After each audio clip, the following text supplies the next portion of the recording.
Salam à tous. Aujourd'hui, on va parler d'un sujet qui va surprendre beaucoup de musulmans, les fêtes de l'Aïd, Al-Fitr et Al-Adha. Ces fêtes ne sont pas coraniques. Autrement dit, ce sont des traditions humaines, des sectes de l'islam qui suivent des divinités humaines, qui leur ont instauré une religion créée plus de 2 siècles après la mort du prophète Mohammed, paix sur lui. Et l'Aïd, selon le Coran seul, les suivre en tant que pratique religieuse est une innovation, une bid'a, donc quelque chose d'interdit, de haram. Ce rite de la fête du mouton ne vient même pas d'Ibrahim, paix sur lui, comme les savants et les imams l'indiquent. Tout cela vient d'un hadith authentique. Ils ont repris des fêtes païennes au temps de la Jahiliya, le temps pré-islamique, et ils l'ont halalisé comme ils l'ont fait pour la Ruqya. Vidéo de la Ruqya disponible sur mon TikTok et YouTube. Commençons avec le hadith, puis nous allons regarder ensemble verset après verset. Sunan Abu Daoud, livre de la prière, hadith numéro 1134, classé Sahih. Anas ibn Malik a rapporté: lorsque le messager de Dieu arriva à Médine, les gens avaient 2 jours durant lesquels ils s'amusaient et jouaient, et il leur demanda: qu'est-ce que c'est que ces 2 jours? Ils répondirent: nous avions l'habitude de jouer pendant ces 2 jours à l'époque pré-islamique Jahiliya. Le prophète dit alors: Dieu vous a donné à la place 2 jours meilleurs, le jour de l'Aïd el-Adha et le jour de l'Aïd el-Fitr.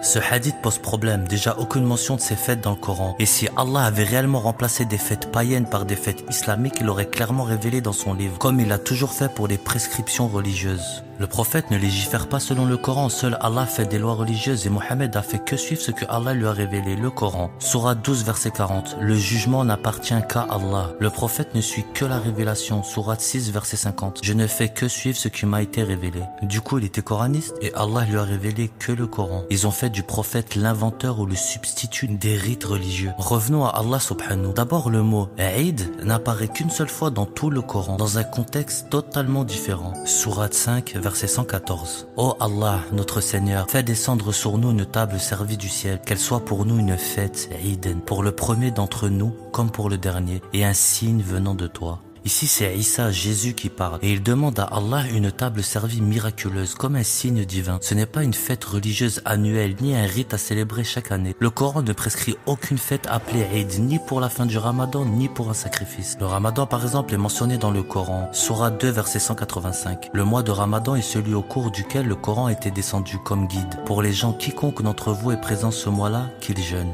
Mais dans tout ce verset, il n'est jamais question d'une fête après le Ramadan, aucune mention d'un jour spécial à célébrer, d'une prière de l'Aïd ou d'une aumône obligatoire Zakat al-Fitr. Tout cela vient des hadiths, pas du Coran. J'ai fait une vidéo sur le Ramadan montrant que même le Ramadan est faux, avec preuves coraniques sur mon TikTok et YouTube, où j'explique que le calendrier que vous suivez est lunaire et Allah nous demande de suivre la lune et le soleil. Passons au sacrifice d'Ibrahim. Le sacrifice d'Ibrahim ne fonde pas une fête. Beaucoup croient que l'Aïd el-Adha est coranique, car le Coran parle d'Abraham prêt à sacrifier son fils. Pour ceux qui ne connaissent pas l'histoire d'Ibrahim, Ibrahim a fait un rêve et a cru que Allah lui demandait de sacrifier son fils pour tester sa foi. Il a accepté, et son fils aussi, en pensant que c'était une épreuve. Mais au moment de le faire, Allah a remplacé le fils par un autre sacrifice. Sourate 37, verset 107. Et nous le rachetâmes par un sacrifice immense.